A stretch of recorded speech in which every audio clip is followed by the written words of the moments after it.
अस्सलाम वालेकुम, this is Mohammad Usama Azmat back with a new video. Pakistan की तारीख की सबसे ताकतवर अपोजिशन इस टेन्योर में हम देखेंगे। आज से पहले इतनी ताकतवर अपोजिशन किसी हुकूमत को फेस नहीं करनी पड़ी। बिलावल भुट्टो साहब एक प्रेस कॉन्फ्रेंस में बैठे हैं और उनके हमायती मियाँ शहबाज शरीफ साहब और जरदारी साहब और PDM-2 के जितने मेंबरान हैं तमाम इकट्ठे इस्लामाबाद में एक प्रेस कॉन्फ्रेंस करते हैं और उसमें बिलावल साहब एक तंज़िया अंदाज में पूछते हैं कि कहाँ हैं वो PTI के उम्मीदवारान, कहाँ किस पार्टी में शामिल हुए। अगर तो ये उन्हें वाकई इल्म नहीं था देन इट्स नॉर्मल, बट अगर ये उन्होंने तंज और तज़हीक के ज़ुमरे में ये ऐसा अंदाज़ अपनाया तो ये एक बहुत नेगेटिव गेस्चर था। बिलावल भुट्टो साहब को ये नहीं भूलना चाहिए कि पाकिस्तान तहरीक इंसाफ से उनका इंतखाबी निशान बैट छीन लिया गया था। उसके बावजूद ये कैंडिडेट्स इतना अच्छा परफॉर्म करके 82 सीट्स हासिल करके आपने उनकी बहुत अपने कैंडिडेट स्ट्रॉन्ग कैंडिडेट्स खड़े किए थे इनके मुकाबले में, उन सबको शिकस्त दे के ही आए हैं। अवाम ने इनको एक्सेप्ट किया। आपको अवाम के मैंडेट और अवाम के वोट की इज़्ज़त करनी चाहिए।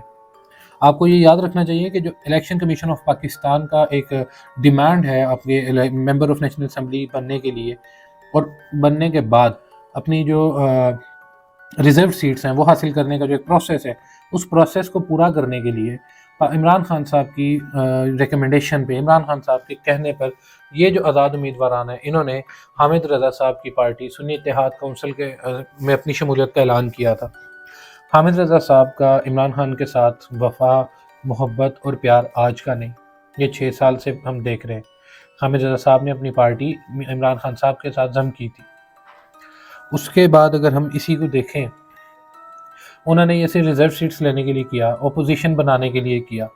तो आपको ये भी याद रखना चाहिए कि ये जो 82 अरकान हैं ये ज़्यादातर वो हैं जो इश्तिहारी हैं, ज़्यादातर वो हैं जो अपने मुश्किल फेज़ को फेस करके आए हैं।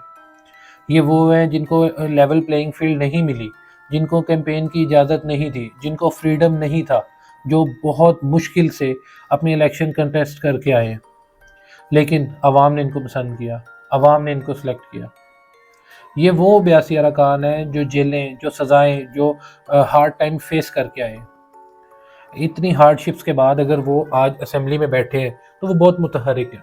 They are very united. इसकी एक बहुत बड़ी मिसाल हमाद अज़हर साहब का, मियां असलम इकबाल का नाम जब नॉमिनेट किया गया था CM-शिप के लिए तो हमाद अज़हर ने बड़ा एक अच्छा गेस्चर शो किया था और एक्सेप्टेंस अपनी तरफ से उनको वेल विशेज़ और वो एक मुबारकबाद का मैसेज दिया था।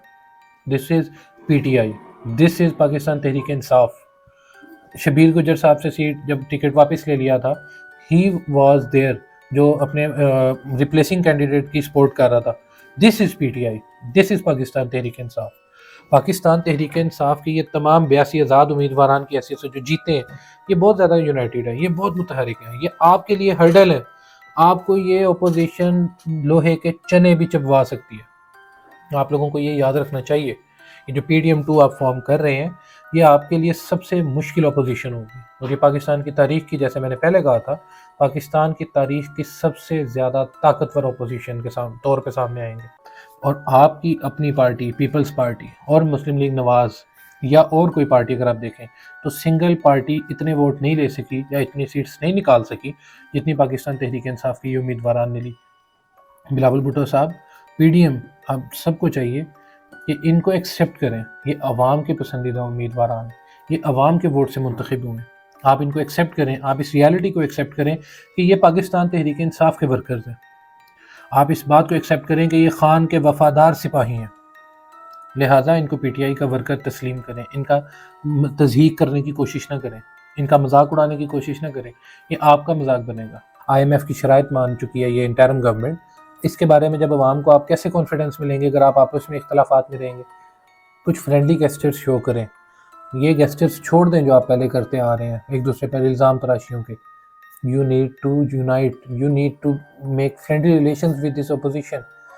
आपकी पार्टी, आपकी जो गवर्नमेंट आ रही है ये गवर्नमेंट इत्तेहादी गवर्नमेंट है, ये गवर्नमेंट मुख्तलिफ पार्टियों का एक मिक्सचर है। आप किसी भी बिल के लिए तमाम अफराद को राज़ी नहीं कर सकते, आप अपने इत्तेहादियों को राज़ी नहीं कर सकते। आपको इनका मुकाबला करने के लिए तैयार रहना चाहिए। PTI और MQM, पाकिस्तान पीपल पार्टी और MQM कभी एक पेज पर नहीं नजर आते कराची की सियासत में, सिंध की सियासत में। آپ کی جو اتحادی گورنمنٹ ہے، اگر آپ ایک بل لاتے ہیں جو کہ پی پی پی کے فیور میں ہے اور وہ ایم کیو ایم کے اگینسٹ ہے یا ایم کیو ایم اس پہ نہیں ایگری کرتی، تو آپ کی اسٹرینتھ ختم ہو رہی ہے، آپ کی اسٹرینتھ کم ہوگی اور یہ لوگ آپ کا کوئی بھی بل پاس نہیں ہونے دیں گے، یہ اپوز کریں گے۔ پاکستان تحریک انصاف بہت اسٹرانگ ہے۔ پاکستان تحریک انصاف نے اپنی طاقت اور پاکستان تحریک انصاف نے اپنے جو عوام کا سپورٹ ہے وہ ہمیں اس الیکشن میں دکھا دیا، ورچوئل جلسے کر کے، یوتھ کی جو ہے پسندیدگی، یوتھ کی سپورٹ لے کر پاکستان تحریک انصاف کی امیدواران جیتے ہیں۔ آپ کو چاہیے آپ گورنمنٹ میں آ کر سب سے پہلے یہ بتائیں کہ جو آپ نے آئی ایم ایف کی یہ انٹرم گورنمنٹ نے شرائط مانی ہے، اس کے بارے میں عوام کو آگاہ کریں۔ آپ کیسے کریں گے ان کے ساتھ؟ اگر آپ فرینڈلی ریلیشنز کی بجائے مخالفت بنائیں گے، تضحیک اور طنز کی سیاست کریں گے، اگر آپ اس اپوزیشن کے ساتھ، تو آپ اپنا کوئی بل پاس نہیں کر سکتے۔ یہ اپوزیشن آپ کو مشکل وقت دے گی، آپ کو بہت تنگ کرے گی۔ آپ ان کے ساتھ دوستانہ تعلقات کی کوشش کریں۔ آپ نے جب آئی ایم ایف کی شرائط عوام کے سامنے رکھنی ہے، اور آئی ایم ایف کا جو آپ اگر عوام کے سامنے شرائط نہیں رکھیں گے تو آپ کو کچھ نہ کچھ تو کرنا ہے نا آئی ایم ایف کا۔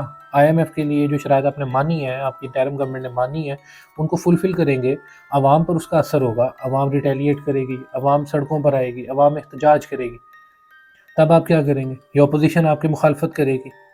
آپ کو اس وقت اس فیز سے نکل جانا چاہیے کہ ہم اس سیاست کو ختم کر چکے ہیں، ہم یہ الزام تراشیوں کی، نفرتوں کی سیاست کو ختم کریں۔ آپ کو اس طرف آنا چاہیے کہ ان کے ساتھ ایک دوستانہ تعلقات قائم کریں۔ اس سے آپ کا فائدہ ہے، اس سے پاکستان کا فائدہ ہے۔ پاکستان زندہ باد۔ میاں اسامہ سائننگ آف۔